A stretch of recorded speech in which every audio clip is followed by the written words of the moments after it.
हो मेरे हथवा पे नाम सजनवा के। अभी फिलहाल में फिल्म आई बटे फसल जो ना मैं अमरपाली दीदी काम कर बने गाना पे हो।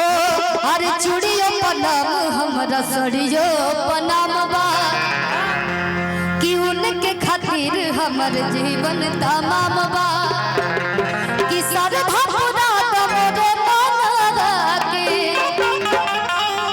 देखिए मुस्कान जी अपने आप को रोक नहीं पाई ये गाना खाती आई। अब यार आई गोदना गोदल भाई का बोल जला टैटू है देख लीजिए। सब लोग आगे गोदवावे लाते पीछे गोदवाइले बड़ी ई बैक टैटू है बैक टैटू। ओहो कि चूड़ियों पनाम हमरा सड़ियों पनाम बा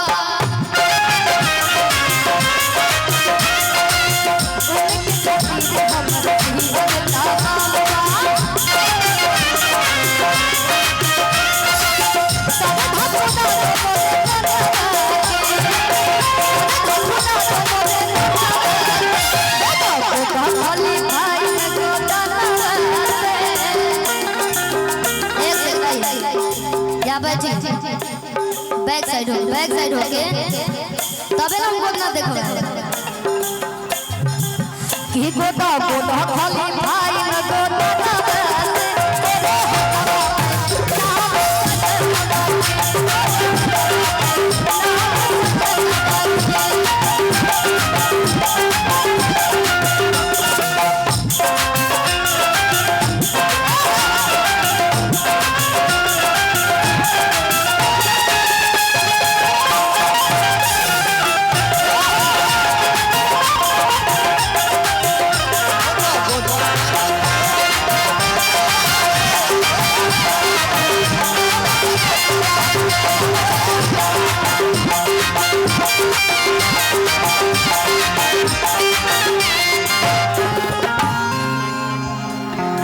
चाचा कहा दे तू रखी हो रंगवा हो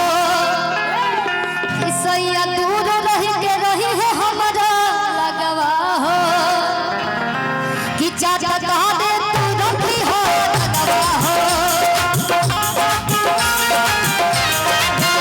सैया दूर रही के रही है हमारा लगवा हो।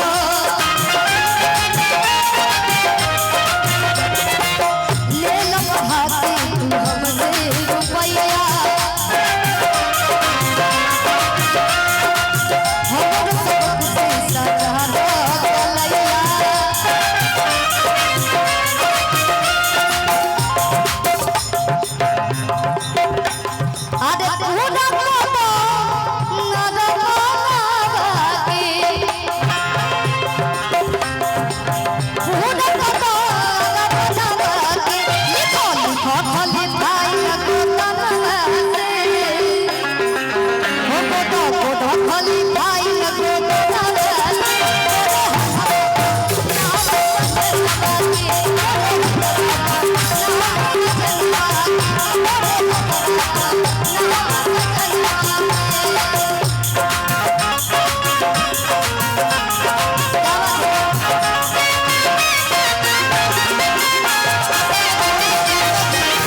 अरे 24 घंटा घूंघट में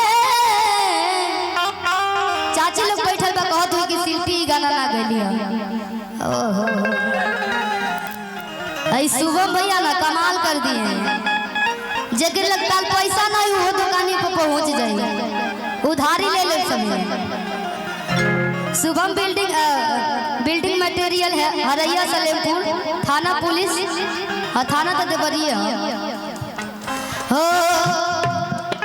कि आप लोग कि 24 घंटा घूंघट में अरे हम जी हमरा